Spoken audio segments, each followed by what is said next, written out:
Good morning, guys. Today I'm going to show all of you at once. I know some of you have definitely seen this before. I'm going to show you how to take two pinch pots like this and join them together edge to edge like this so that they become a hollow sphere of clay like this. It's a pretty simple procedure, but there are definitely some very effective ways to do it wrong. So just to begin,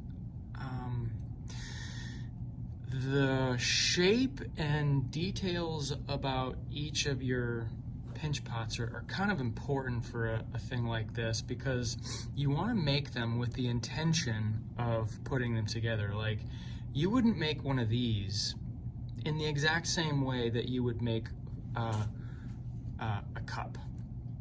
Okay, so just to point out a couple of differences so that you're clear, a cup you want to design so that it holds liquid nicely and that it's comfortable to drink out of, and then also that it sits flat. So just some things about, see how this cup doesn't necessarily tip. It's got a handle, obviously, but then if you look closely, the rim has been pinched so that it's thin here, and that's just for like mouth comfort, because you put the edge of whatever you drink out of kind of in your mouth and you drink out of it, and you wouldn't want to necessarily have to drink out of a cup with a rim that's this thick.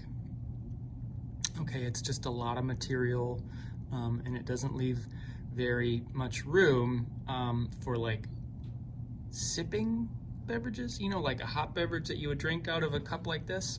So anyway, that's difference number one. The other difference, that is the same difference really, but just for a different reason, the reason that I'm leaving these thicker here than this is because they'll just be stronger, and it leaves more surface area where these two can go together.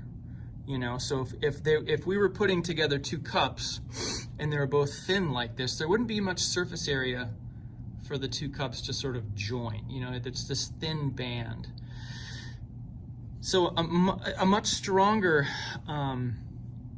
seam is possible if you leave these pinch pot rims a little bit thicker for the purposes of putting them together like this. So all that said, I'm gonna set my cup aside. And then the first step that many of you probably already know is you have to prepare the edges to put them together. I mean, I could put them face to face like this, smooth them perfectly on the outside. It would look just like this. However, within a couple of hours during the drying process, those two pieces would likely come apart.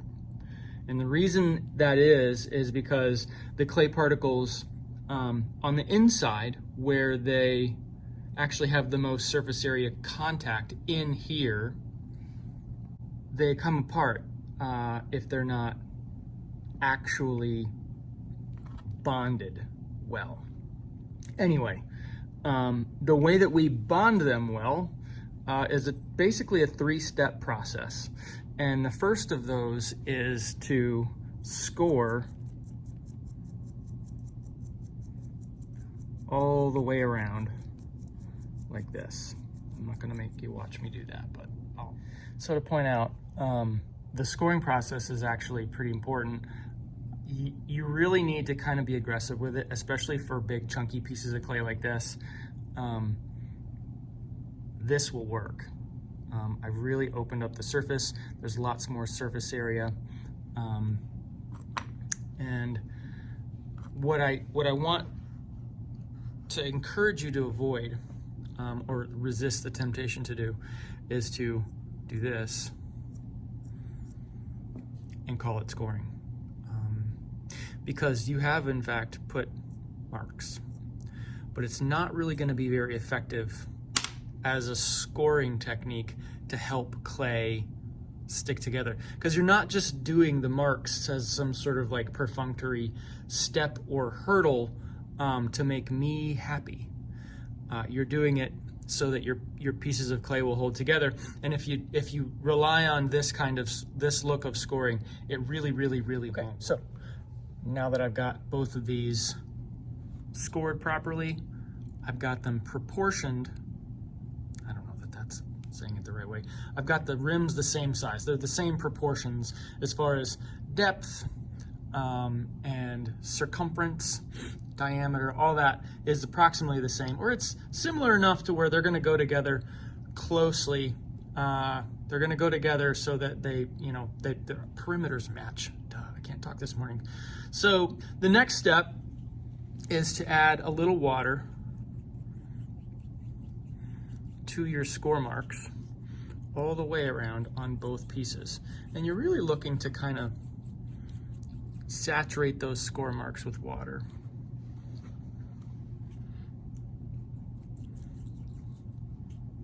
And you can use a sponge, or you can use a little paintbrush if you've got one available to you. But any way you can get some water in there will be fine. So once you've scored them both, wet them both, the third step, I think, is pretty self-explanatory. You've got to press these together. And so I'm going to very carefully kind of match the edges all the way around. I'm going to turn it in my hand and make any little minor adjustments I need to match the edges. And then I'm just going to kind of press lightly at first. And you can see at this point something that's kind of important to note. The widest part of both of these pinch pots is the rim. And we want that to be the case because if I was to put two pinch pots together that look like this, the widest part is actually below the rim. It's here instead of here. And so if I were to put another one together like this and pressed their edges together, they would begin to collapse together like this.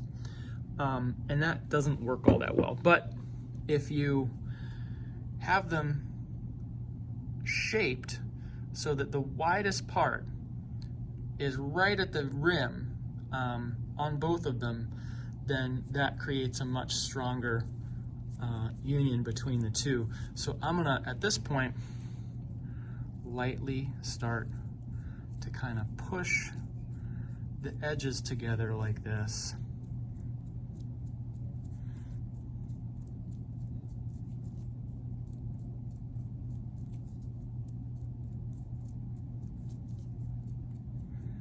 Do it from both directions even.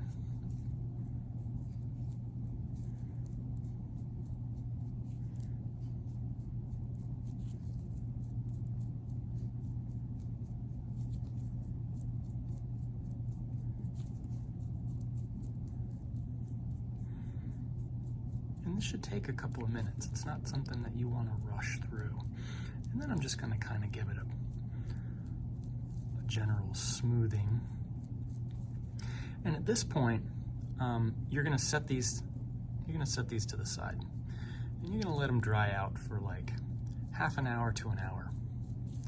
Because the next step is to add texture, at least for this project.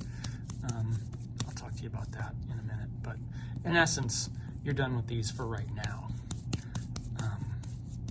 They're probably, sticky on the outside, your hands are wet.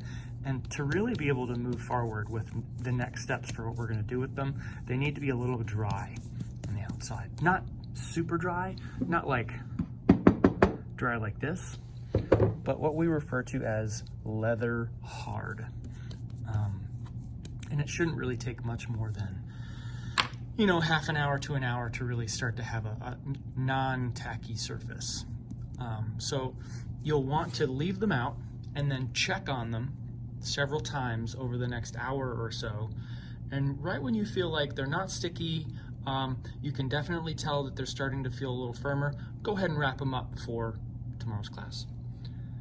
I hope you had fun putting your pinch pot together. We will talk again soon.